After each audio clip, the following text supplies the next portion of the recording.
Ouf. Est-ce qu'on a aussi Alice et Audrey? Ok. Vous nous entendez parce qu'on ne les voit pas? Oui. Voilà, on est tous. Bon, bonjour à tous et puis bienvenue. Donc aujourd'hui, on va se retrouver pour parler imaginaire et matière, ou comment ces faiseurs et ces faiseuses au cœur du cosplay sont nos magiciens et nos magiciennes qui, en un tour d'aiguille, en un coup de fer à souder de perceuse, réussissent à rendre possible tous nos imaginaires. Donc pour cela, nous avons la joie de recevoir aujourd'hui Maria Spada, qui est à ma gauche, qui est costumière professionnelle pour le théâtre, modéliste et tu m'as dit architecte du vêtement. J'aime bien ce terme, architecte du vêtement. Du coup, tu mets tes talents au service des cosplayers. Ensuite, nous avons Médéis, qui lui est cosplayer depuis 10 ans, comme les indices le laissent montrer. Tu es autodidacte et animé par la passion du jeu vidéo et de la pop culture, et tu as appris tout seul à dompter les arcs de la confection de costumes pour incarner tes personnages préférés. Et je vous laisse.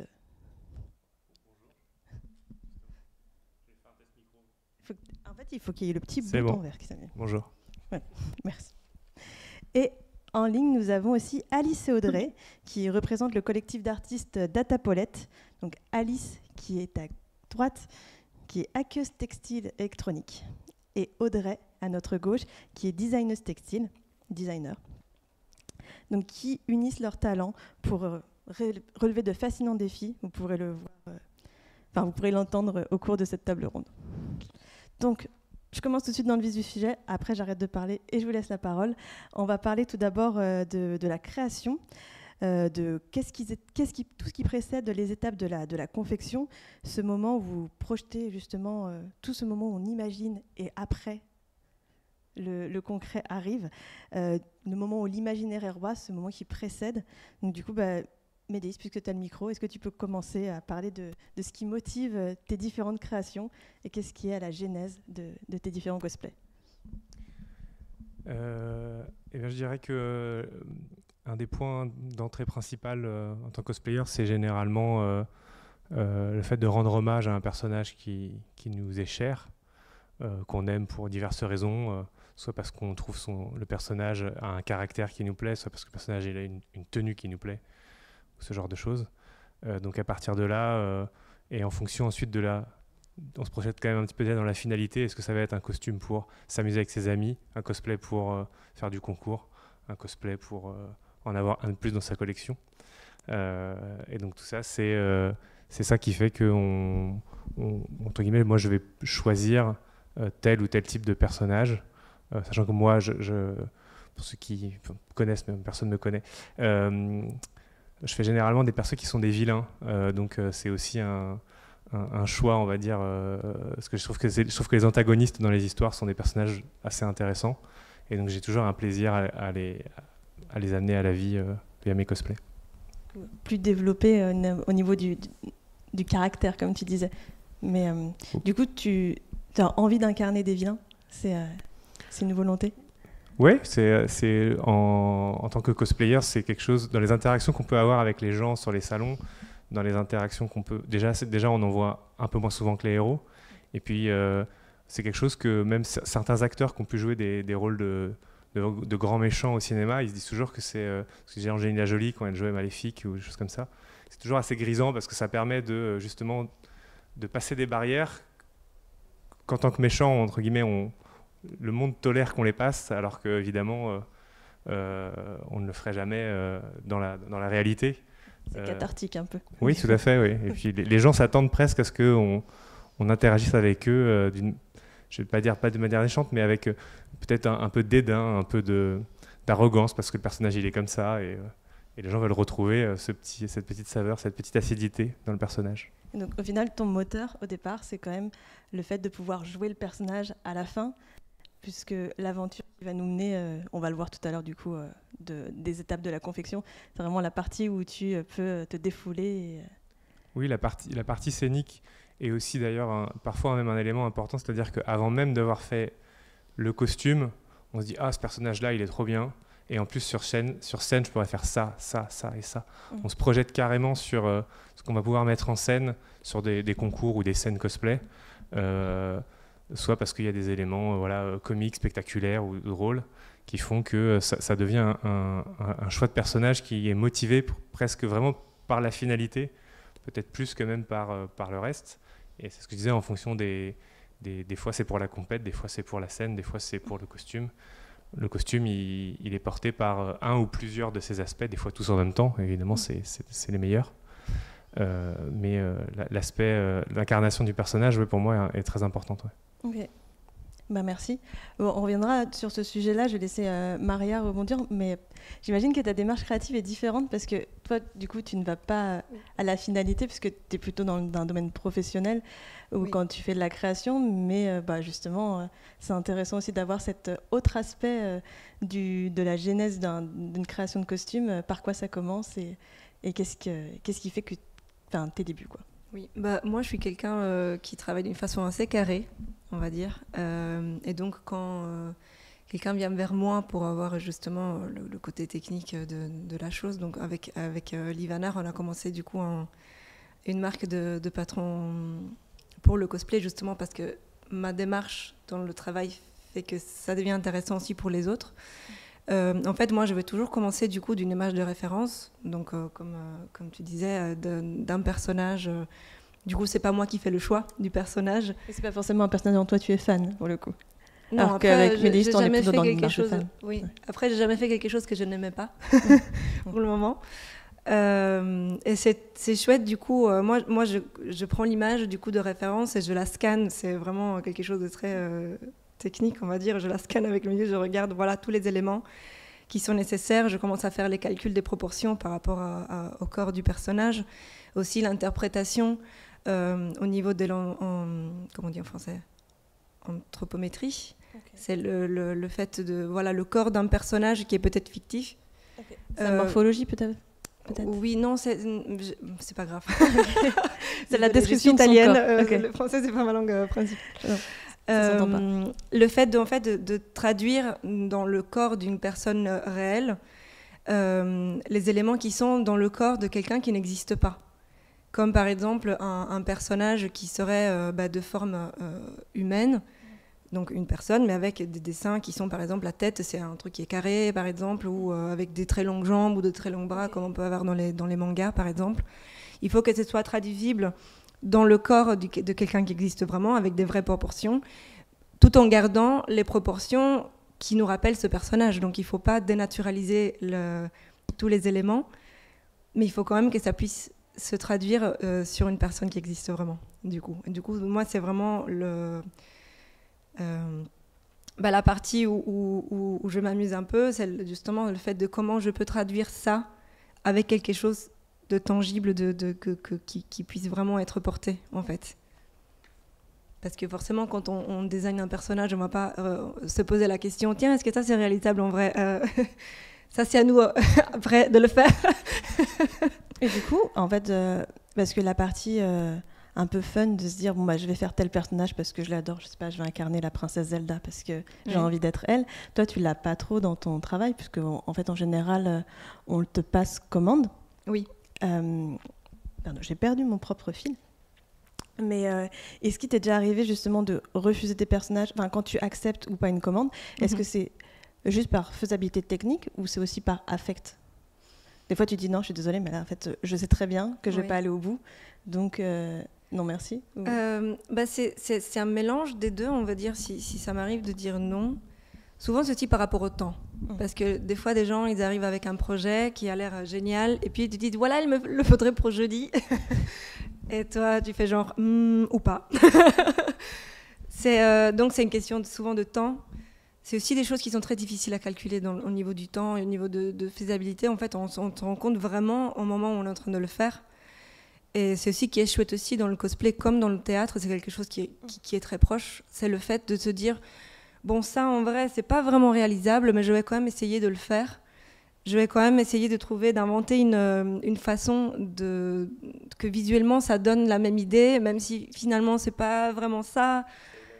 Oui, et finalement, c'est toute une série de prises de décisions. Et donc, ça m'arrive de refuser des trucs quand si c'est au niveau du temps. et souvent aussi au niveau du budget, parce que oui, moi je veux bien faire des miracles, mais à un moment donné, il faut que ça suive aussi au niveau financier. Comme tu disais au début, pour toi c'est carré, en fait, tu as déjà beaucoup de savoir-faire qui sont acquis, et tu sais d'avance quand tu vois quelque chose, combien de temps ça va te prendre, combien de temps ça va coûter, et qu'est-ce qui peut rentrer dans quelle case ou pas. Donc tu as un peu cette côté réaliste de cette aventure de fabrication de costumes, que peut-être en tant qu'amateur on n'a pas forcément toujours, et des fois on se heurte à des ah mais en fait c'est toujours difficile. Moi ça fait presque 10 ans que je fais ça, et c'est toujours difficile d'estimer vraiment les coûts, vraiment le temps, vraiment le résultat même, de juste se projeter, de dire ah ça va donner bien ou ça va pas donner bien. Oui, on commence un petit peu à se rendre compte, grosso modo, mais c'est jamais très précis. Des fois, un projet qu'on pense que, même juste au niveau du matériel, on pense, ah oui, ça avec 1 000 € ça ira, et puis finalement on se retrouve avec une note de 4 000 €. Ça peut arriver, et ça arrive encore après des années d'expérience, parce que des fois, on n'a pas calculé des défauts qu'on pouvait trouver dans un matériel, ou que ça réagisse autrement, et du coup, des fois, il faut recommencer à zéro aussi. Donc, on donne une estimation. Moi, en tout cas, quand je travaille comme ça, je donne une estimation de ce que ça pourrait être, tout en disant, voilà, c'est variable. Donc, ne me cherchez pas si jamais j'augmente ou je diminue. Enfin, diminuer, ça arrive rarement. Mais si jamais, j'essaye quand même de faire au maximum pour donner à la date. Okay. Mais voilà, des fois, ça peut fluctuer. Parce qu'on ne sait jamais, en fait. Oui. Il peut arriver. Et du coup, on est dans cet amont de la fabrication, on reste dans des choses qui sont hyper tangibles et hyper réalistes, et où l'imaginaire, du coup, a un petit peu moins de place dans le terme de rêve. C'était un constat, parce que c'est pour faire aussi le tour de cette table ronde, pour pouvoir donner aussi la parole à Audrey et Alice en ligne, pour qu'on puisse un petit tour sur justement avant, parce que pour le coup, à Datapolet, le cosplay, vous en avez moins, voire pas, mais ça ne vous empêche pas de faire des choses qui brillent, qui scintillent et qui se portent. Du coup, vous, si on complète ce tour de table, quelle est votre démarche créative qui précède la fabrication et qui est vraiment que dans l'ordre de l'imaginaire et dans la projection ? Audrey, tu pourras me compléter, mais ce qui nous motive, c'est effectivement pas l'objet final. C'est à Datapolet, en fait, on cherche à de nouveaux savoir-faire, à mélanger des techniques qui viennent du textile, qui viennent du numérique, et, euh, et on a des envies, des idées qui sont liées aux matières qu'on va utiliser, qui sont liées aussi à des pratiques artisanales textiles, et on va vouloir les combiner ensemble. Euh, et du coup, on se lance comme des challenges de recherche, d'expérimentation, pour mettre au point des nouveaux savoir-faire ou sublimer un savoir-faire artisanal par le numérique avec un petit truc en plus. Euh, et ainsi lui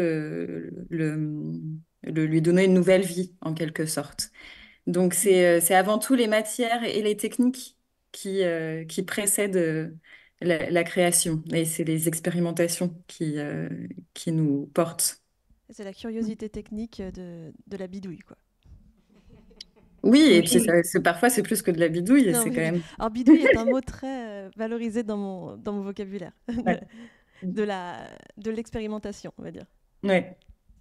Je pense que ce qui nous motive aussi, c'est de pouvoir croiser nos compétences. Parce qu'à Datapolet, on est plusieurs, on a des profils qui sont tous différents, entre designers, ingénieurs et chercheurs, et développeurs. Et quand on va initier un projet, on essaye que chacun y trouve son compte dans sa démarche de travail, dans sa démarche de recherche. Et alors, on est quand même aussi préoccupé par la finalité quand même. Et mais c'est vraiment le développement aussi personnel de chaque membre du collectif et de la recherche personnelle de chacun dans une forme collective que nous on cherche aussi autour du textile et de l'électronique aussi. Est-ce que vous pouvez nous donner des exemples de ces recherches et de à quoi ça aboutit je sais qu'on en avait parlé à Alice Oui. autour du textile. Peut-être que ça Bah, sera plus parlant pour notre auditoire quand on parle Oui, d'expérience. oui. Effectivement, dans ces expérimentations, ces centres d'intérêt, etc., on a Cédric qui fait partie du collectif qui a mis au point un process de polymérisation qui permet de rendre euh, n'importe quel textile avec des propriétés électriques. Ça nous sert ensuite de capteur, etc. Et donc, c'est un procédé qui s'apparente à un procédé de teinture qu'on a aidé à finaliser, même si c'est lui qui a fait toute la partie recherche au niveau de la chimie, etc. Euh, et, euh, et ensuite, ce procédé de polymérisation, on lui a donné une forme artistique avec une installation autour de ce tissu-là, qui s'appelle topographie digitale. Je peux vous montrer un échantillon tout de suite de ce tissu polymérisé. J'arrive. Donc, si je me trompe pas, si on parle avec un terme un peu plus vulgarisé, c'est-à-dire que le tissu devient conducteur et on peut Oui, du coup faire en sorte de brancher des LED à même le tissu, branche entre guillemets, et de pouvoir un peu se passer des fils et de tout un tas de choses qui peuvent nous embêter quand on fait de la création. c'est sûr qu'il y a de la subtilité dans la conductivité, on va dire. Il y a différents niveaux et ça, on pourrait à peu près faire ça. Il y a quelques trucs à mettre entre les deux. Parce que là, par Là, exemple, ouais, vas-y, vas-y. le tissu qu'Alice, ça vous montre, en fait, ce qui est noir sur le tissu, c'est ce qui a été teint avec ce procédé chimique. Le tissu, à la base, il est rouge. Et ça, donc ce projet, ce tissu, on voit, il est plissé. Et c'est un projet en fait, on a emmené la technique aux ateliers de l'Oignon, où ils font du plissage. Et on a discuté avec eux, on a essayé de voir comment on pourrait plisser ce tissu maintenant qu'il y a ce procédé chimique, mais en préservant à la fois leur savoir-faire et en même temps sans chambouler leurs précieux outils qu'ils utilisent. Et tout ça pour construire des capteurs et à la fin former une installation. Donc là, ça nous sert de capteur de toucher principalement. Euh, donc ça peut capter aussi un peu la pression. Euh, et dans l'installation topographie digitale, c'est ce qui nous sert de déclencheur de l'animation de l'installation, puisqu'en fait, c'est relié à un vidéoprojecteur avec une visualisation en 3D de notre installation. Et quand on vient caresser différentes zones du tissu, ça vient se faire s'envoler comme des particules sur le pendant numérique de l'installation. Donc, ce procédé-là, il nous sert plutôt de capteur.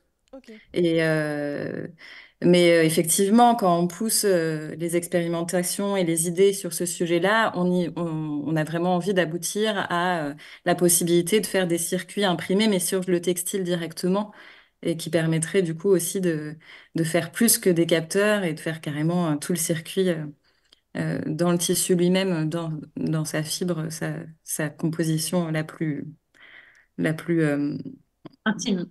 la plus intime, voilà. Médée, si tu veux réagir, je te vois.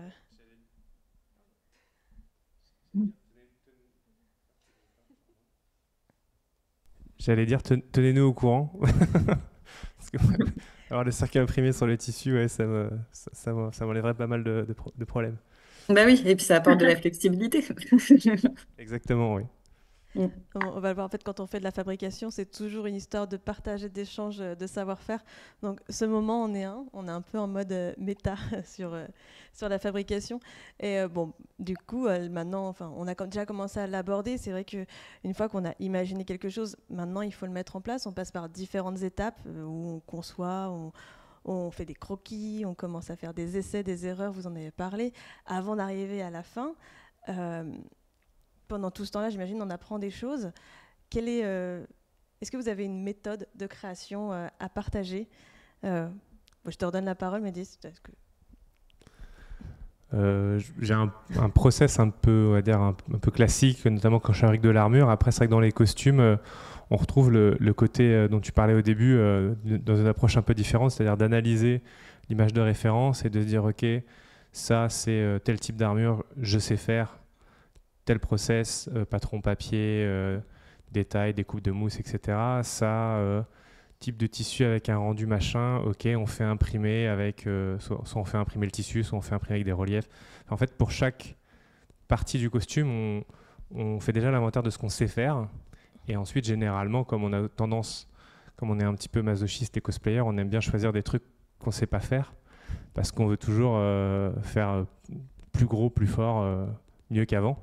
Et donc, il y a toujours un petit élément du costume qui nous pose question de se dire, bon, ok, ce truc-là, sur la référence, l'épaulette, elle vole un peu au-dessus de l'épaule. Il n'y a pas de gravité dans le jeu, donc c'est bien. Mais moi, il faut que je fasse un truc, il faut que ça ait l'air de ressembler à ça. Mais évidemment, j'ai des contraintes qui sont plus fortes.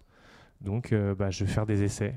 Je vais regarder sur Internet, je vais trouver peut-être des costumes équivalents, voir si quelqu'un a déjà fait, voir si...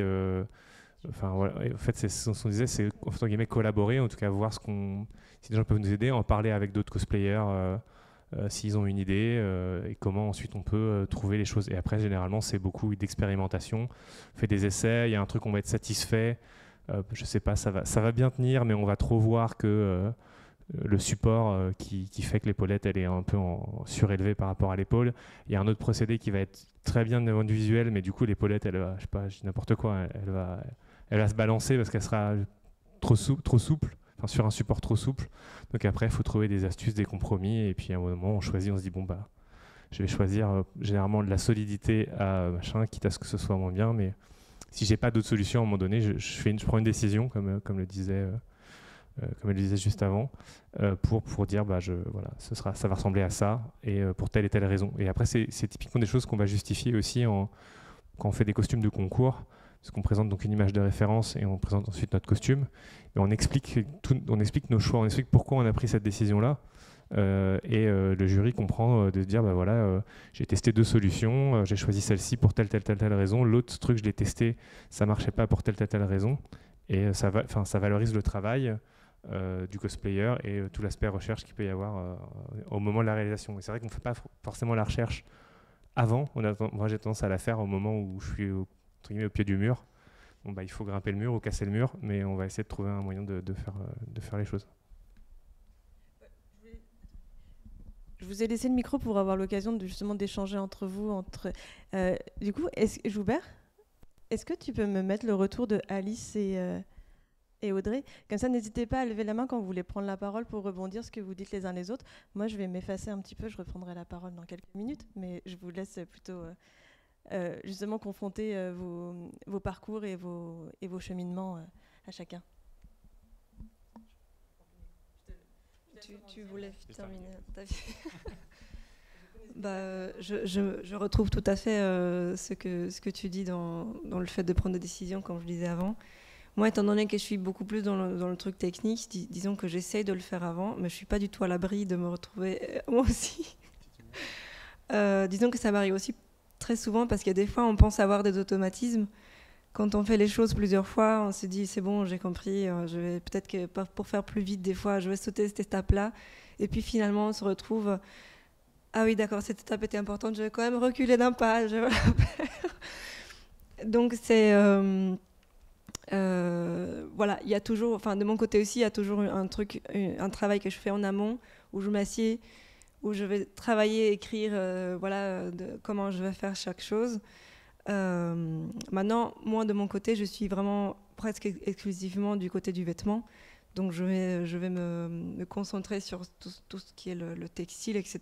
Mais des fois, voilà, je me retrouve avec des volumes impossible à faire dans le vêtement classique, ou alors on va d'un coup se retrouver à mettre dedans des éléments pour tenir ce volume que le personnage requiert.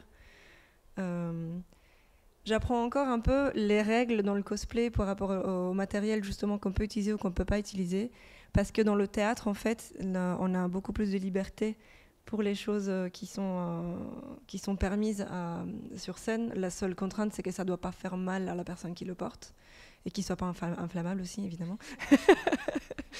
Donc voilà.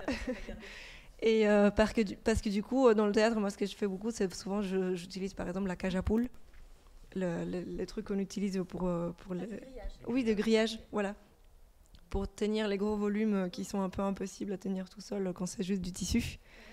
J'utilise beaucoup ça. Ou alors, souvent, je me retrouve à utiliser des tuyaux de plomberie, Et les tubes en PVC oui, voilà. gris, Oui. vous trouvez Et dans les aussi magasins de bricolage. les trucs pour isoler les tuyaux aussi. La mousse qui est déjà creuse à l'intérieur. Oui, voilà, ça on utilise beaucoup aussi. Mais du coup, parce que des fois, quand on travaille avec Alice sur les patrons, on essaye de faire les prototypes. Et alors, elle me dit non, ça on peut pas utiliser. Non, ça on peut pas utiliser. Moi, je suis là, ah, ok. D'un coup, j'ai une idée, et puis elle me dit. Ça, je me pose. Des fois, elle m'explique, mais je retiens pas tout. Il y a, j'imagine, une question de sécurité dedans aussi. Pour les conventions, on utilise beaucoup la mousse, du coup. Peut-être que tu sais répondre. Peut-être plus pour les aspects, enfin, je pense que c'est peut-être les aspects sécurité, passer les contrôles Vigipirate, etc. Enfin, qui fait que faut éviter les pièces métalliques, les trucs pointus, tranchants, enfin, qui fait que même éventuellement, je sais pas, si on avait une épaulette en pointe, il faudrait pas que la pointe elle soit trop pointue, ça pourrait être dangereux, voilà. Mais je pense que c'est ce genre de contraintes-là, hein, je suppose. Voilà que. Je vais me permettre de rebondir parce que quand tu parlais on prend des tuyaux, on prend des trucs, ça s'appelle un peu du hack et de la vidéo. Donc du coup, j'aurais aimé entendre Alice sur cette partie un peu hacker et de comment on procède justement quand on est dans l'expérimentation et de la bidouille pour faire pas à pas arriver jusqu'à la destination. Oui, alors moi, de ce que vous avez dit dans l'échange juste avant, je nous reconnais beaucoup aussi parce c'est pareil, on vient mixer différents éléments qui n'ont rien à voir avec le monde textile ou le monde numérique. Du coup, on va dans les rayons de bricolage aussi, trouver des éléments qu'on réadapte. Et c'est un peu ça, le hacking, c'est le fait de détourner des objets, des choses de leur usage principal et leur donner une autre finalité. Et c'est vrai que quand on est sur des projets comme ça, même si nous on fait pas de cosplay, quand on en est à vouloir faire une installation artistique ou un objet final, un prototype, etc., il y a des moments où il y a un vide qu'il faut combler. Et on trouve des solutions. Moi, j'appelle ça des fixes. C'est un peu comme quand on vient résoudre un bug en informatique. Et, euh, et, euh, et on trouve toujours des solutions. Et puis, bon, s'il y a besoin de rétro-pédaler, ça arrive aussi. Mais on trouve un autre propos à défendre aussi. Notamment, enfin, moi, ça m'a rappelé que pour topographie digitale et cette idée de plissage, on avait aussi l'idée de caler un motif de la teinture, donc noire, du tissu sur le modèle du plissage pour que, en fait, à l'origine, notre idée de mouvement pour cette installation, c'était pas que les gens caressent le tissu sur toute sa surface, c'était plutôt qu'ils viennent plier ou déplier le plissage, jouer avec ça, et que ce serait ces recoins et ces motifs qui se touchent et se distendent, qui viennent faire la captation de mouvement. Et ça aurait été un geste un peu différent. Sauf que c'était très difficile d'avoir le motif qui tombait exactement sur le plissage, ensuite dans le métier à plisser. Et donc on s'est rendu compte au fil de l'eau de la complexité technique et de cette idée qu'on avait et de cette représentation de l'installation qu'on avait au départ. Et du coup, on a rebondi, on avait des deadlines, etc. Donc il fallait aussi mettre en œuvre quelque chose avec ce qui était réellement possible de faire à ce moment-là. Mais aussi, Alice a l'air d'oublier quand on a voulu faire justement le textile polymérisé, rouge et noir. En fait, nous, on passe aussi beaucoup par du hacking d'objets, du hacking de vieilles machines. On va reprendre des procédés, on va les modifier. Donc, on on est obligé de trafiquer pas mal de choses. Et moi, je me rappelle Oui, d'une oui. très mauvaise expérience Oui, avec oui. une perceuse en guise je sais pas, de machine à laver pour remuer un tissu qui s'est décroché, qui m'est arrivé dessus. Donc, on a justement pour ce projet, la Calice vous montre, on a testé plein de choses. On a essayé en fait d'aller teindre le tissu en grande échelle, mais avec des moyens, parce que c'est toxique, quoi. On peut pas s'y prendre n'importe comment. Donc, on avait essayé de fabriquer une sorte de centrifugeuse avec une perceuse. Après, on avait utilisé des machines à laver de camping. Et à la fin, on avait même, enfin, le tissu après on avait essayé de reproduire le procédé technique des ateliers L'Oignon, mais à mini échelle, parce Mm. on voulait pas aller détériorer leur matériel. Donc, on avait fait avec des paniers vapeur, et à la fin, tous ces procédés un peu spéciaux, à la fin, ça arrive sur quelque chose une œuvre finale qui est réalisée comme on l'attendait. Mais on passe souvent par pas mal de modifications de machines et de vieilles machines aussi. Oui, oui, là je parlais de l'objet final, mais en fait effectivement, les outils, c'est vraiment quelque chose aussi à inventer, quoi, pour toutes ces pratiques-là. On s'invente plein d'outils. Ouais, c'était même dans un fût de bière, cette centrifugeuse avec la perceuse. C'était du vrai détournement d'objets. Et ce qui montre Mm. en fait, la limite ne doit jamais être savoir ce qu'on sait faire. Enfin, c'est ce que vous disiez, c'était en fait de toute façon, une fois qu'on est devant le fait, deux fois qu'on au pied du mur, il faut pouvoir grimper au-dessus et donc du coup se débrouiller comme on peut. Donc même Maria, t'es costumière de formation, Audrey, t'es designeuse textile de formation, et pourtant ça n'empêche pas de bidouiller et d'y aller à tâtons et d'essayer et de voir ce qu'on fait. Donc peu importe, oui, peu importe le niveau d'expérience qu'on a, il faut aller de l'avant. Donc c'est ne pas savoir faire ne doit jamais être une limite à la création, parce que justement, pour apprendre à faire du cheval, il faut faire du cheval. Donc pour apprendre à fabriquer des choses, il faut fabriquer des choses. Oui, exactement. Bah, ça, je pense que c'est quelque chose qu'on retrouve voilà, partout. Hein. C'est la fameuse expression en forgeant qu'on devient forgeron, mais c'est valable pour tout ce qui va être un peu manuel. On peut s'inspirer. Il y a beaucoup de choses qu'on peut trouver, en effet, en collaborant, etc. Mais il y a un moment donné où si on suit le processus, où la théorie atteint sa limite, ou ne fait pas exactement ce qu'on voudrait. Donc, il faut toujours réussir à reprendre l'existant, à le détourner. Que ce soit les petits objets. En ce moment, je travaille avec des cure-dents et des pics à brochettes et des pailles McDo aussi. Voilà, c'est très bien. Ça fait des bonnes choses. La citation, je ne savais pas que c'était impossible, du coup je l'ai fait. Oui.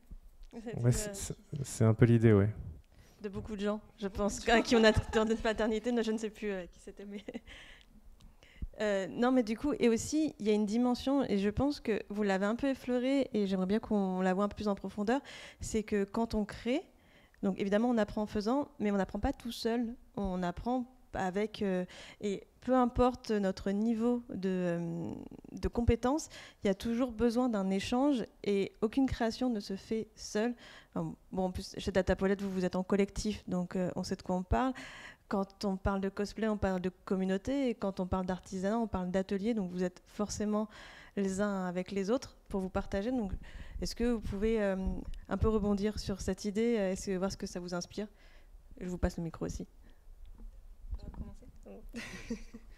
Je trouve qu'on a la chance aussi d'être dans une époque où tout se passe de façon un peu digitale. On a accès à beaucoup de choses, on a accès à beaucoup d'informations. Et donc, au-delà du fait de travailler en communauté, qu'il soit pour le cosplay ou dans les ateliers pour le théâtre ou dans les collectifs où on fait plein de choses à plusieurs, on a aussi la chance d'être dans une époque où on a accès à tout, à toutes les informations enfin, plus ou moins, qui existent. Il y a moyen de les trouver quelque part. Et donc, ça, c'est une grande chance. Donc, on apprend toujours par les choses que les autres ont fait avant nous.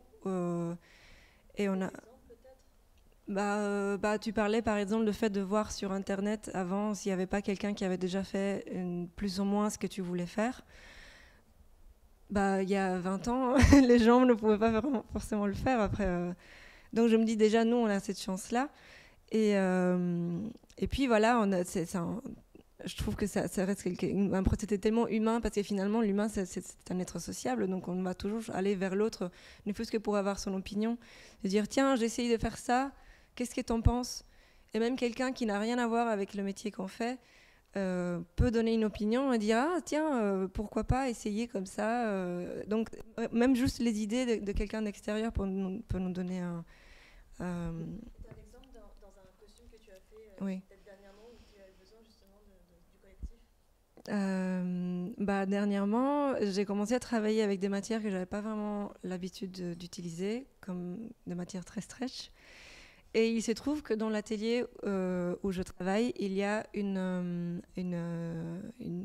créatrice qui fait beaucoup de costumes pour la pole dance et pour la danse en général, etc. Et du coup, j'ai pu lui poser plein de questions. J'ai pu crier à l'aide plein de fois.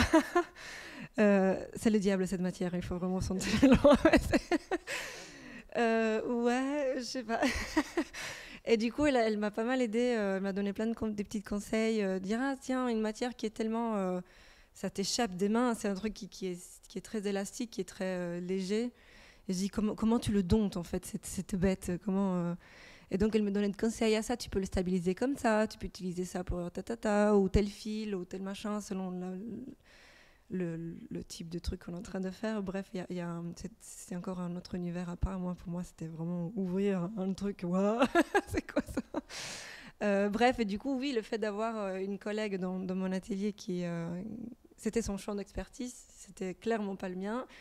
J'ai demandé de l'aide, elle m'a aidée. Donc il y a eu cet échange, comme on disait. Voilà, sans l'avoir eu, peut-être que je l'aurais cherché sur Internet. J'aurais peut-être mis beaucoup plus de temps à trouver les solutions. Voilà, et des fois on va aussi à l'instinct, et puis quand il y a une autre personne qui a peut-être plus d'expérience que nous, on dit ah ça moi j'ai fait comme ça, et puis on se dit ah oui peut-être que c'était une bonne idée de faire comme ça.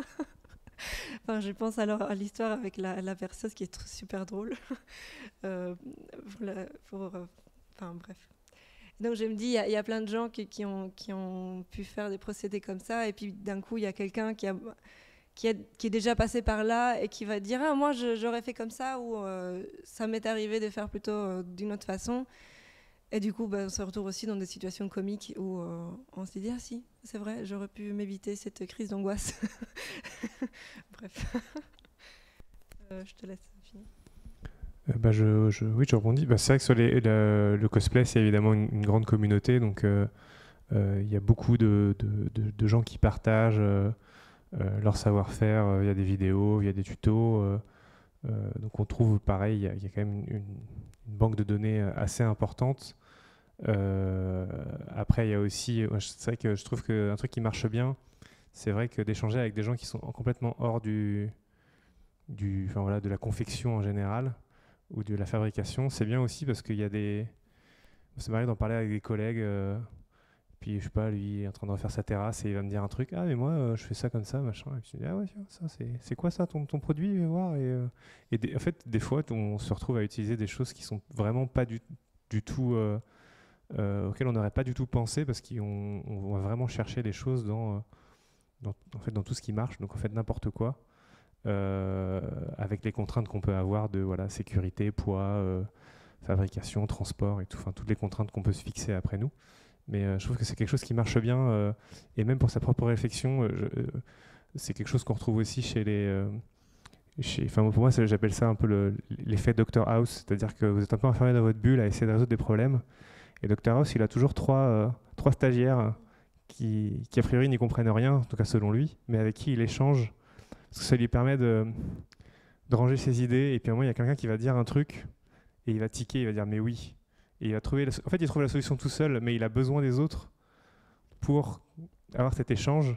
Et des fois en fait de discuter avec des gens qui sont pas non plus forcément dans le truc, moi je trouve ça cet effet bénéfique là, et on retrouve ça. Je sais que vous avez des ingénieurs ou des développeurs, je sais que c'est quelque chose qui se fait dans le développement, quand les gens ils sont en train de coder un truc, puis ils tournent en boucle sur leur propre bout de code, ils comprennent pas, machin, et ils vont voir un tiers qui sait pas, ils discutent, et en fait ça permet des fois de faire ressortir des idées ou des choses en disant mais oui, depuis le début j'étais parti sur une solution hyper compliquée, alors qu'en fait je voulais juste faire ça, et ça c'était très simple et ça marche très très bien, parce qu'on a aussi ce syndrome de la solution complexe aussi des fois.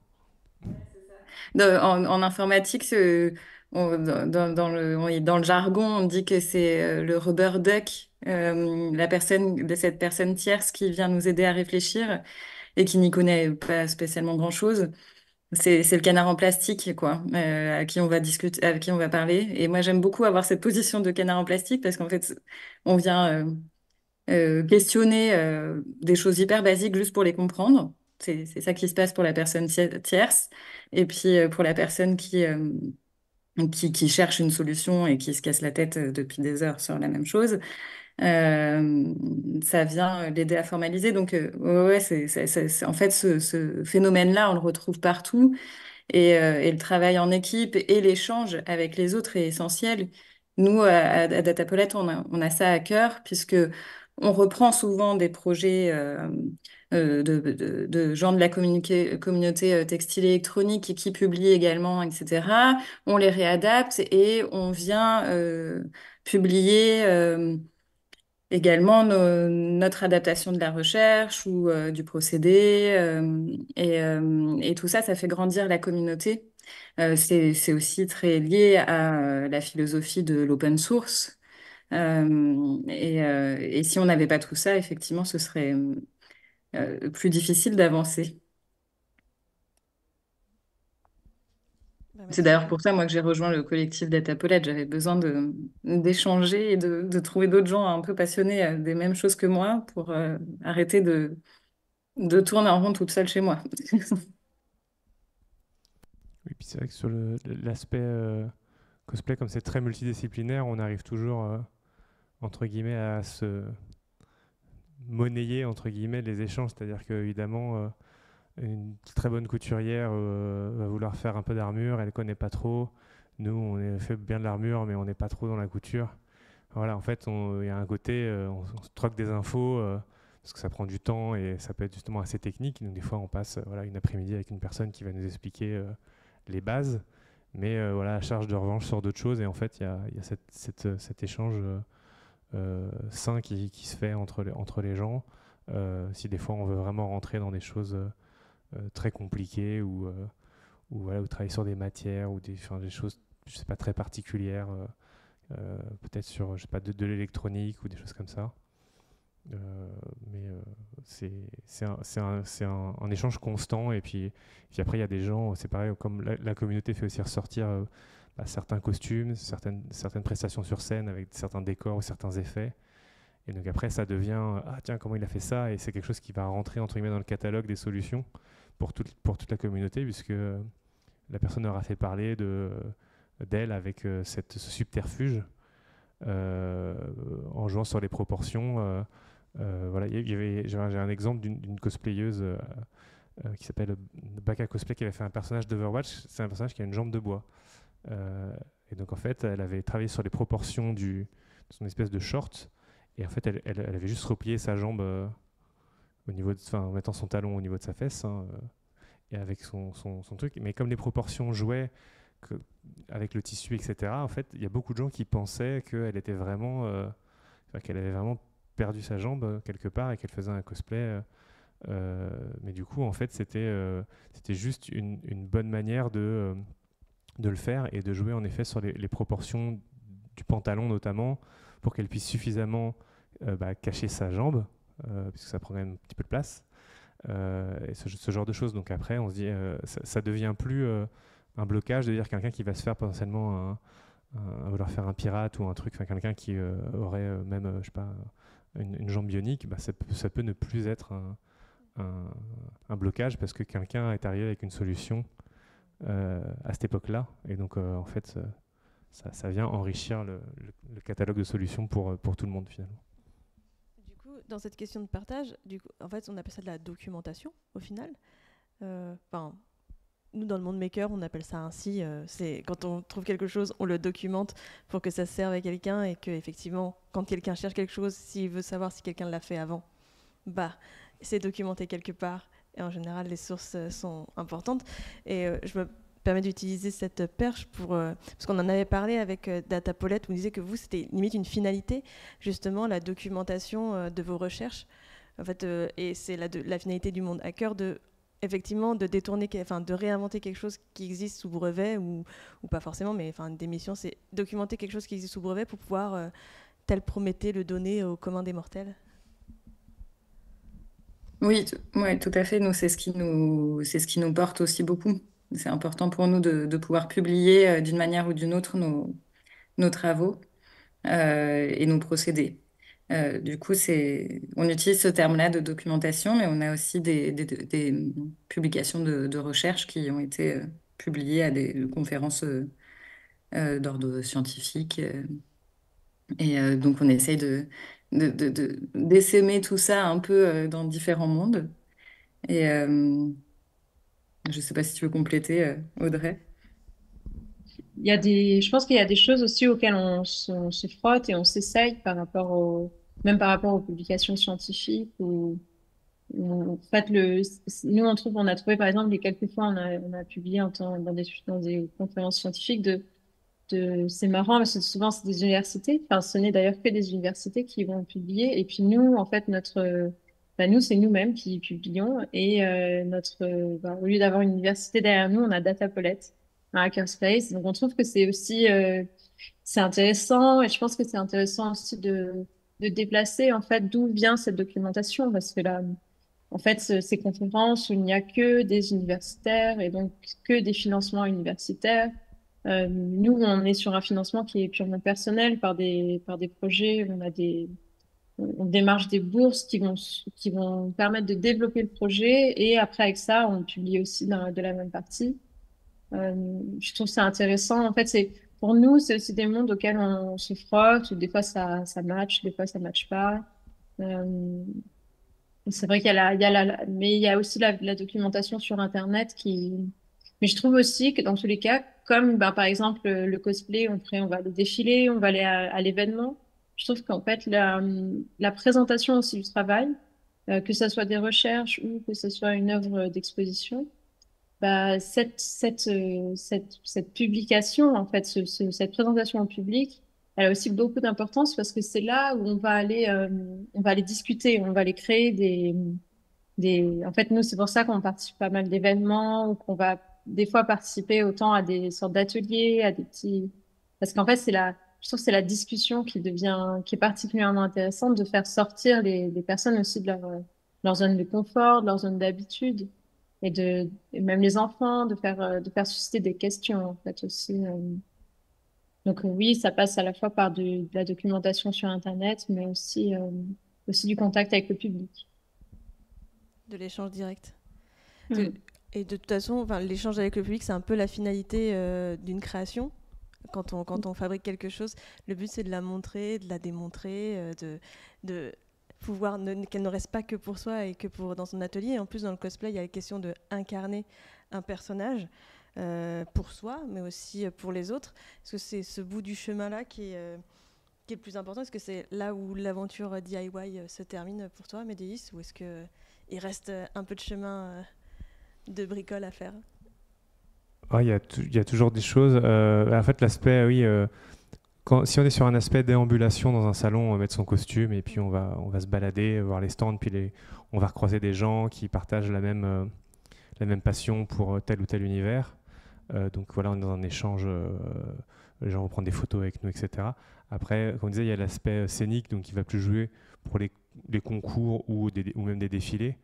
Mais là, on va avoir, du coup, on se rajoute des choses, puisque sur la prestation, il faut qu'on monte une prestation entre 1 minute et 1 minute 30, donc il faut qu'on fasse du montage, de l'audio. En fait, après, ça, on rajoute d'autres compétences par-dessus qui vont nous servir à faire notre prestation, créer un petit décor, type théâtre, mais avec des contraintes de poids plus importantes. Donc finalement, en fonction de ce qu'on va en faire, soit c'est la fin du chemin, soit il y a encore un petit peu de chemin pour pouvoir apporter, créer un objet supplémentaire. Après, c'est généralement pas sur ce genre de choses qu'on a de nouveaux challenges, mais on peut notamment sur des effets de scène, des choses comme ça, on peut essayer de se pousser un peu dans les retranchements des fois. Mais c'est vrai que a priori, on considère que le cosplay va être fini déjà quand on sera capable de le porter. Et puis après l'avoir porté une fois, on se rend compte que il est long à enfiler, que les fixations elles font mal, etc. Donc on fait quand même une petite passe de correction, puisqu'on finit évidemment la veille de la livraison les choses. Donc on se rend compte sur place de tout ce qui ne va pas. Et la fois d'après, on arrive en ayant repris les choses un petit peu en main, en ayant rajouté je sais pas, des fixations, des choses qui s'enfilent plus vite, etc. pour gagner en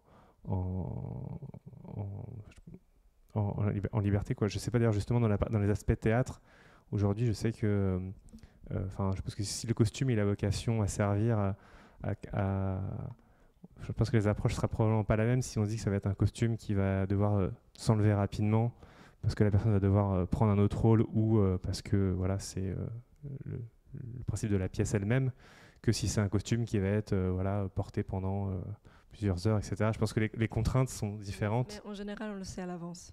Oui. Je dis bien en général parce qu'il y a bien des moments où à la dernière minute on dit en fait ça c'est un changement de 30 secondes au moins 15 secondes et alors on trouve des fois on coupe dans une robe, voilà, une grosse fermeture éclair tout le long du truc pour pouvoir faire ouais. Ça fait mal au cœur un peu. Oui.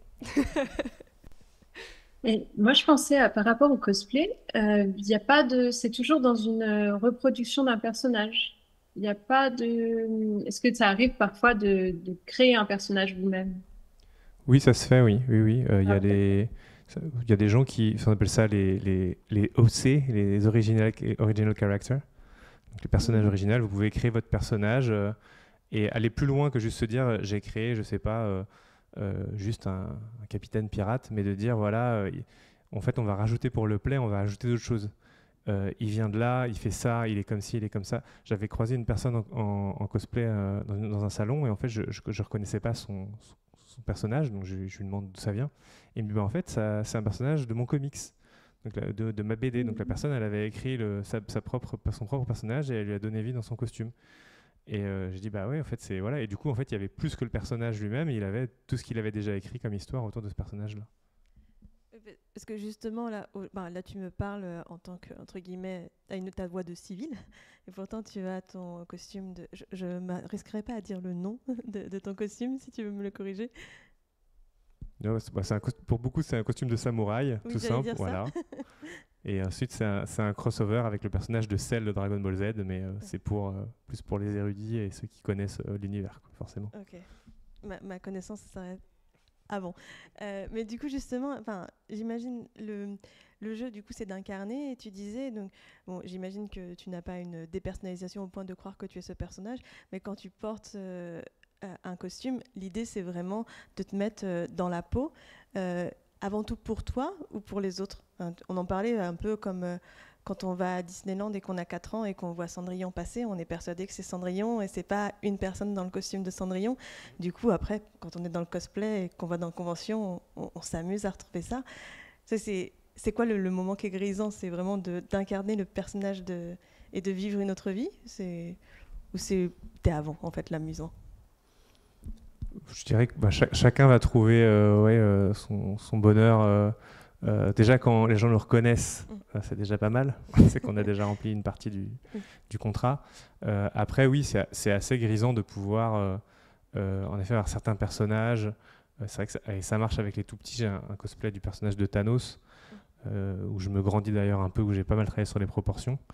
En fait, c'est vrai que voilà, les gens le reconnaissent, savent qui c'est. Les enfants en ont peur instinctivement, même s'ils ne savent pas qui c'est.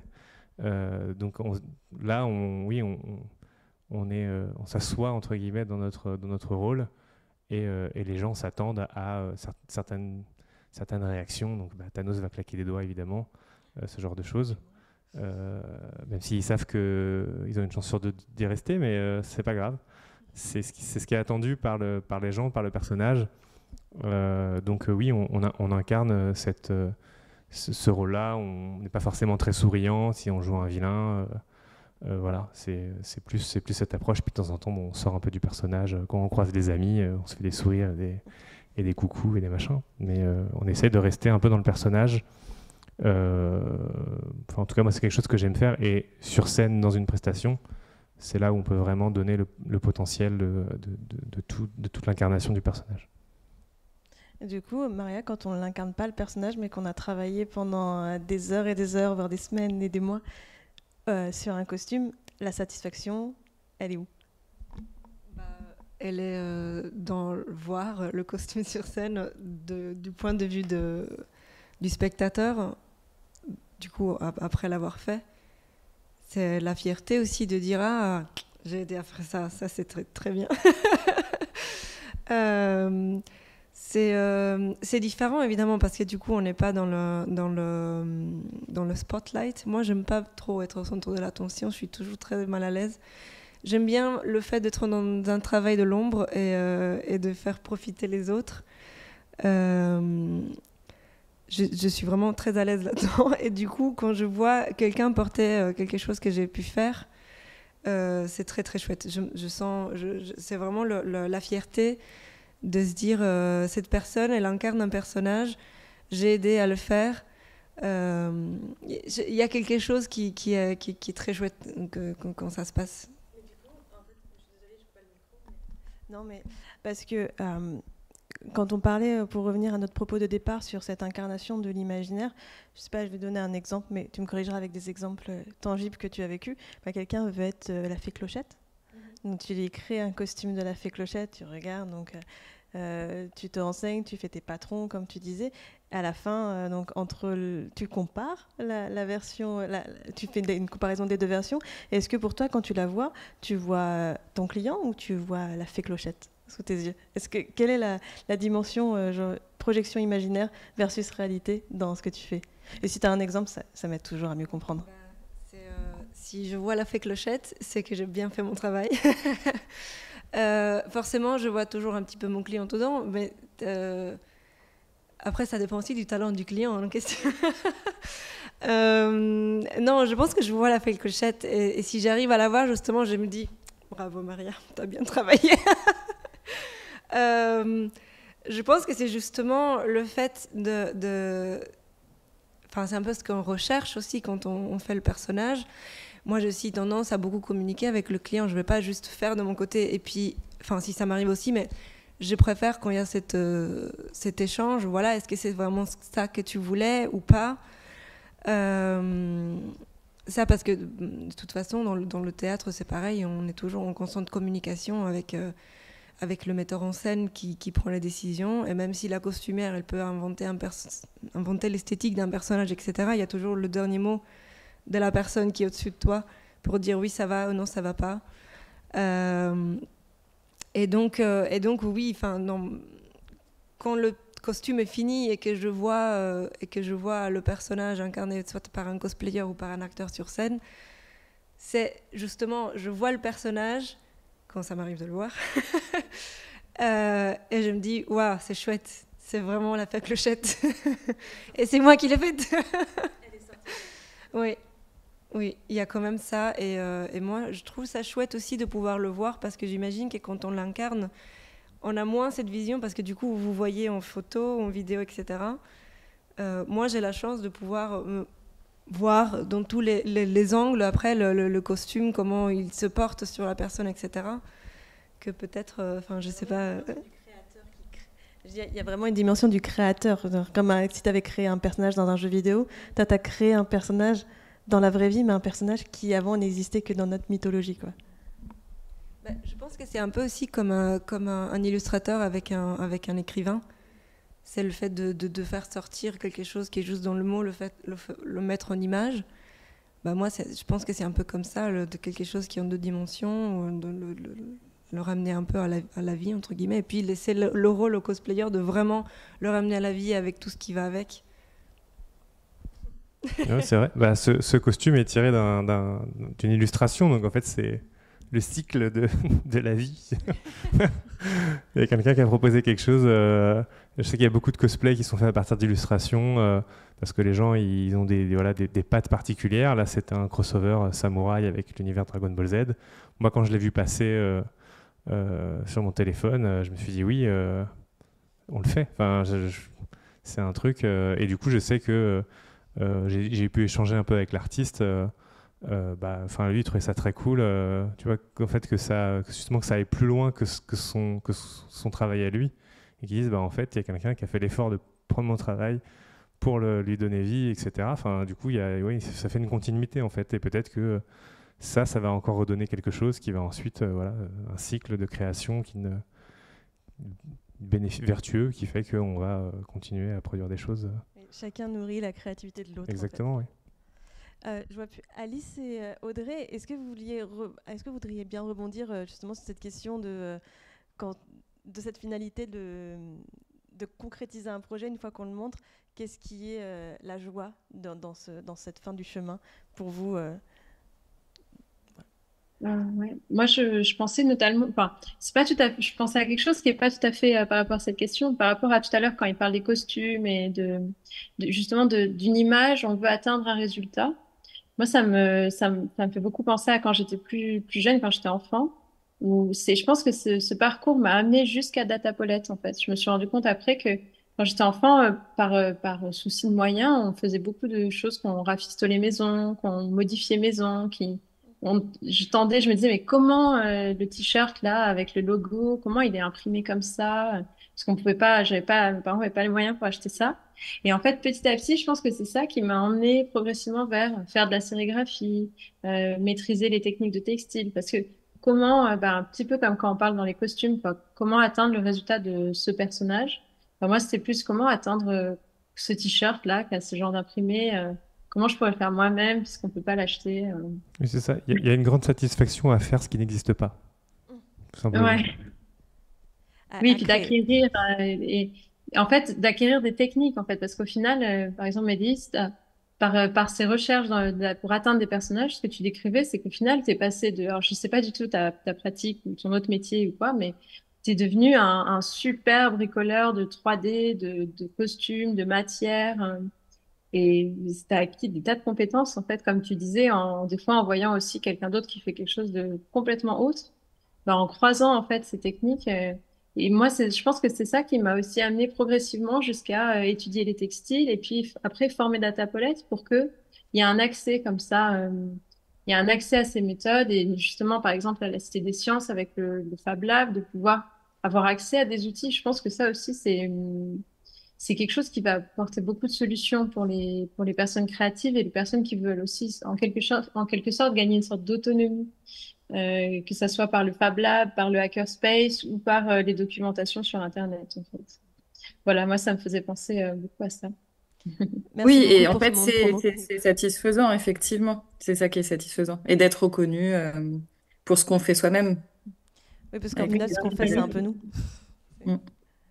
Merci beaucoup Audrey pour ce moment de promo du Fab Lab. Oui, n'hésitez pas si vous voulez apprendre à fabriquer des choses, venez au Fab Lab.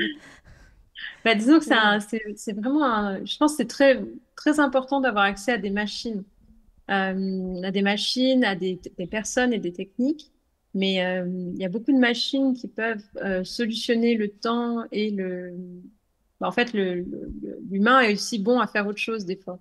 Et une machine peut apporter cette solution, mais souvent, que ce soit pour faire un costume, que ce soit pour faire un projet artistique ou un projet étudiant, ou juste solutionner un truc dans sa maison ou dans le projet de ses enfants, avoir accès à une machine qui est partagée, c'est vraiment une grande aubaine, que ça soit dans des Fab Labs ou dans des hackerspace ou dans des communautés tout à fait autres encore. Je pense que c'est vraiment important. Mais des fois, j'ai l'impression que vous êtes plus fiers de vos galères que de vos facilités. Donc si on vous donne un outil qui fait tout seul, après, vous serez déçus. C'est juste qu'on poussera le curseur au niveau où la machine fait les 100% et puis en fait, on va monter à 150 et les 50, il faudra les faire à la main, quoi.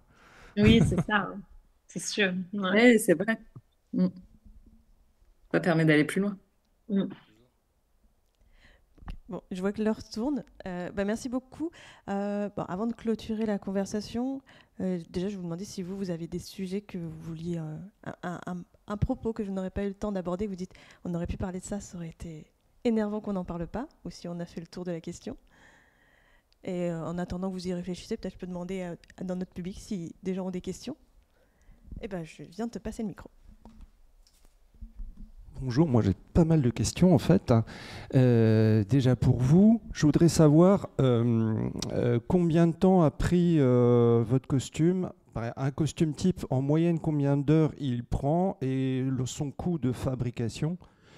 Et du coup, si vous le vendiez, à combien ça se vendrait? Parce que j'imagine qu'entre un amateur qui va acheter un petit costume Rue Keller et puis quelqu'un qui le conçoit soi-même, où c'est le projet d'une année, et quelqu'un qui va travailler pour un opéra ou pour un film, c'est pas les mêmes budgets et le même temps.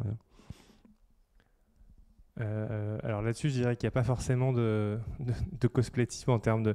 Celui-là, c'est un cosplay qui m'a pris beaucoup de temps, mais qui était dans une finalité de sélection de Coupe de France, donc avec une finalité de concours, donc avec un niveau très élevé. Donc ça m'a pris, je ne sais plus combien, j'ai dû passer peut-être 400 heures dessus. Mais j'ai aussi fait des cosplays, des trucs assez décalés en quelques heures, quelques dizaines d'heures. Et je pense que c'est comme pour tout, en fonction de là où on veut aller. Et même c'est valable pour les prestations sur scène. Je peux monter ma vidéo en 10 minutes avec une chanson et un machin, où je peux y passer 10-15 heures à me dire je vais faire ça, je vais raconter ça, je vais réenregistrer parce que là au moment où je dis ça, j'aime pas trop le ton de ma voix, nanana. Être hyper perfectionniste, en fait, c'est vraiment une logique de temps passé. Et pareil, on peut y passer. Le bon exemple, c'est ce qu'on voit souvent sur Internet, c'est les illustrateurs. Un illustrateur, vous lui demandez de vous dessiner votre personnage préféré, il peut vous faire, si vous lui donnez 10 minutes, vous aurez un dessin on reconnaîtra le personnage, mais ce ne sera pas aussi détaillé que si vous lui donnez 2 heures. Donc là, c'est la même logique. C'est à nous de voir où est-ce que personnellement on place le curseur pour ensuite se dire que... donc si vous allez voir quelqu'un qui fait des commissions, c'est-à-dire qui peut vous fabriquer un costume à votre place, c'est un sujet à aborder, ça va être le budget. Ça va être quel budget? Donc le budget va déterminer le type de matériau, le type de tissu. Est-ce qu'on est sur des tissus très qualitatifs ou pas, ou des tissus moins qualitatifs, mais qui rentrent du coup dans votre budget, plus le temps homme, en l'occurrence le temps femme, pour facturer ensuite. Donc oui, ça peut monter. Moi là, après moi je suis pas forcément un bon exemple parce que comme je disais, je suis plutôt autodidacte. Moi j'ai fait ça un peu chez moi dans mon salon, donc j'ai pas forcément beaucoup d'outils et de matériel. Et les gens qui ont tendance à faire des commissions, ils sont plutôt plus équipés pour ça, donc justement ils peuvent vous produire plus rapidement les choses, ce qui fait que ça revient moins cher que d'avoir un petit artisan qui vous fait les trucs dans son coin avec sa colle et son cutter, que d'avoir quelqu'un qui peut vous découper des patrons de mousse au laser et qui va... Voilà. Et justement, on peut créer un costume comme le vôtre sans imprimante 3D, sans découpe au laser, sans mousse, sans un énorme atelier? Oui. D'accord. C'est exactement ça. Moi, je fais ça sur la table de mon salon cuisine, parce que j'ai une cuisine ouverte, pour tout vous dire. Donc oui, j'ai de la mousse, un cutter. J'ai quelques outils de base qui servent notamment un décapeur thermique pour chauffer la mousse et onduler pouvoir la tordre et l'onduler. Mais j'ai pas ni d'imprimante 3D, ni de découpeuse. Donc je fais à l'ancienne des patrons sur des feuilles A4 que je colle entre elles et puis après on découpe. Ce que vous pouvez faire dans les ateliers Fab Lab, petite promo, pour apprendre à faire. Ce matin, ils travaillaient sur une corne. Donc vous voyez qu'il y a un certain nombre de faces que vous découpez, que vous reliez, et puis après que vous chauffez, vous obtenez des choses. Donc oui, c'est complètement faisable à la maison avec un minimum de matériel. Je pense qu'il faut au moins un Dremel, un décapeur et peut-être une machine à coudre. Mais une machine à coudre, vous pouvez en acheter chez Lidl, vous pouvez en acheter des trucs exceptionnels dans les trucs spécialisés, quoi. Et un pistolet à colle peut-être aussi. Ouais, moi je suis plus colle contact néoprène. Après ça c'est... Ah d'accord. Dans le cosplay on n'est pas très colle chaude parce que déjà on dégage pas mal de chaleur dans les costumes et puis ça a tendance à casser quand ça se rigidifie. Oui, ça c'est vrai. Alors, une dernière question, toujours pour vous. Est-ce que, alors, dans la partie scénique, le plaisir, j'imagine, c'est de défiler, par exemple, à la Japan Expo, parce qu'il y a un échange avec le public. Et mon autre question, c'est, pour le coup, avec vos concurrents et néanmoins amis, est-ce que ça a des rapports d'amitié ou pas plus que ça? Est-ce que c'est chacun dans son coin ou est-ce que vous fréquentez, vous côtoyez, vous échangez Je dirais que ça dépendait. Enfin, c'est comme partout, on s'entend pas forcément avec tout le monde, mais il y a des gens que je vois en dehors des salons, que je vois aussi pendant les salons, mais qui sont devenus des amis puisqu'on a une passion commune. Donc, à partir du moment où vous avez partagé une passion avec des gens, au début vous voyez une fois à un salon, 2 fois, 3 fois, puis après vous vous dites on va se boire, hein, parce que à chaque fois qu'on se voit, on n'a pas le temps de se voir, on est dans l'événement, et dans l'événement c'est toujours des expériences assez courtes parce qu'il y a toujours des milliers de personnes. Et on se voit, et puis après, oui, donc c'est pas c'est plutôt une communauté intéressante avec plein de gens qui sont, même si l'aspect compétition ne fait pas toujours ressortir le meilleur chez tout le monde, ça se comprend, surtout des fois quand il y a des gros enjeux. Mais bon, voilà, je veux dire, c'est pareil partout. Il y a forcément des déçus. On passe tous énormément de temps à faire notre costume.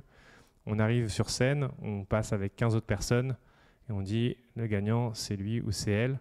Et puis on a l'impression que ce qu'on a fait, c'était pas assez bien, machin. Mais en fait, c'est pas ça. C'est plus compliqué que ça. Il y a un ensemble de travail sur le costume. Déjà, rien que le fait que les 15 là qui étaient là aujourd'hui, dans un mois, si on fait un même concours, ce ne sera pas les 15 mêmes et le classement ne sera peut-être pas le même non plus. Donc, il y a vraiment beaucoup de facteurs qui jouent. Et faut arriver à prendre un peu de recul sur notamment les résultats ou les concours à enjeu parce que c'est vraiment la victoire. Elle s'obtient, elle est valable en fait qu'à ce moment-là. Et parce qu'il n'y aura jamais le même concours avec les mêmes personnes une deuxième fois, donc c'est valable que là en fait. Merci beaucoup. Parce que vous soulevez un problème qui se trouve un peu dans tous les métiers de l'artisanat, que ce soit dans le cosplay, dans le théâtre, etc. Et c'est le prix, justement. Il y a beaucoup de gens qui arrivent parce qu'on peut trouver le même costume sur AliExpress pour 20 €. Et ils pensent que, avec genre une petite centaine d'euros, ils vont avoir un costume de qualité chez un artisan. Et en fait, c'est quelque chose avec lequel moi personnellement j'ai beaucoup de mal. Parce que quand on n'est pas dedans, en fait, j'ai l'impression que les gens ont du mal à donner justement la valeur aux choses qu'on fait. Et ils se disent juste, voilà, sur AliExpress, ça coûte 20 €, donc si c'est une centaine d'euros, c'est bon. Quand en réalité, une centaine d'euros ne va même pas couvrir le matériel, même si on reste dans le bas de gamme, dans les tissus qui sont de mauvaise qualité, etc. Et puis, c'est aussi un métier où on passe beaucoup de temps à faire les choses, que ce soit... même si c'est quelqu'un qui vient de commencer, qui du coup va mettre plus de temps, ou que ce soit quelqu'un qui a des années d'expérience, il va quand même mettre un certain temps pour faire les choses. Et en fait, j'ai l'impression c'est dans tous les métiers d'artisanat, on a ça, on en parlait tout à l'heure avec Alice. C'est le fait, on a du mal à s'imaginer que le temps qu'un artisan passe sur un objet qu'on va acheter, qu'il est vraiment monétisable, je ne sais pas si on peut dire en français, que ce genre, c'est comme, c'est ton choix que tu as passé autant de temps en vrai, c'est pas ma faute, donc moi en vrai je te paye le matériel et un petit peu plus juste pour, et alors que le temps qu'on passe dessus, justement, le temps qu'on passe à prendre les décisions, à choisir le matériau, à faire les erreurs, à refaire ce qu'on fait, etc. C'est des choses, en réalité, où en vrai, on ne le compte pas vraiment quand on le met dans le prix, parce qu'on essaie quand même d'être gentil avec les gens. Je suis d'accord. En fait, ils finissent vraiment avec une pièce unique. Moi, je trouve que la démarche, elle est vraiment inverse. De se dire, oui, je peux acheter la version industrielle, mais si je veux un truc à moi, où j'aurais presque même choisi les types de tissus que je veux, au final, j'ai une pièce unique que personne d'autre n'a. Et du coup, la valeur d'une pièce unique, c'est toujours très élevé. Oui. Et même parce que vous parliez justement du travail aussi dans le théâtre, dans l'opéra, etc., c'est un problème qui existe toujours. Le fait d'être pas suffisamment rémunéré pour faire le travail. On veut quelqu'un qui soit capable de faire les choses, donc qui a une certaine expertise, qui est passé un certain nombre d'heures et de temps à se former, à savoir faire ce qu'on nous demande. Et puis au final... il n'y a pas beaucoup de gens qui sont disposés à mettre la contrepartie de tout ça. Même dans votre milieu, savoir du théâtre, de l'opéra, des gens qui ont des moyens, même là, c'est réflexion. Oui. Alors évidemment, je ne vais pas faire des noms parce que c'est pas très joli. Joli. C'est le réflexe de l'entrepreneur, c'est le réflexe du client. Le client, il aimerait avoir le mieux au moins cher possible, sauf que des fois, il y a vraiment un décalage énorme entre ce qui s'attend. Oui, et souvent, ce sont les institutions qui ont le plus de moyens, qui négocient le plus et qui vont vraiment nous presser comme des citrons jusqu'à la dernière goutte, mais pour un tout petit peu de sous. C'est en devenant économe qu'on devient riche. Mais aussi, il y a toute cette question de justement réapproprier, et c'est un peu la mission aussi des communautés de je veux dire makers, parce que j'inclus les cosplayers dans le monde maker et les hackers dans le monde maker, et c'est vraiment de se réapproprier les savoirs et savoir-faire pour voir le coût que ça a en termes d'investissement personnel pour faire quelque chose. C'est-à-dire que dès l'instant où on commence ne serait-ce qu'à faire de la couture et qu'on va acheter du tissu, et là on se dit mais attends, je comprends pas, ça coûte plus cher le tissu que quand j'ai acheté ma robe il y a 2 mois, et après en plus il passe tout le temps à la faire. Donc il y a toujours vraiment cette nouvelle réalité quand on commence à fabriquer, on se dit comment ils font Ikea pour faire des meubles moins chers que le bois. C'est toujours non mais c'est toujours pareil, en fait on se remet dans d'autres réalités quand on commence à faire, et c'est toujours du coup, je reviens sur ce que je disais avant de passer le micro. S'il y a un sujet que vous souhaitez aborder, ou si on a fait le tour, mais cette question justement des limites de l'artisanat versus le plaisir est toujours... on pourrait en reparler pendant 8 heures d'affilée, et ce serait passionnant. Nos amis à distance, souhaitez-vous ajouter quelque chose ?